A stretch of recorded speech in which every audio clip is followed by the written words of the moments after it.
Hold me till three. Hello!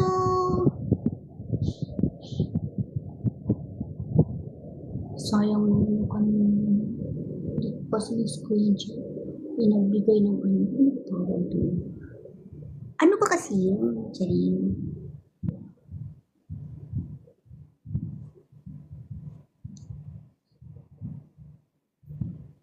Wow. Hi po! Jay. Hindi ba yun? Mag-join na kayo sa live ko, guys. Mag-tap-tap muna kayo dyan. Ang asay. Okay, saan ko din yun?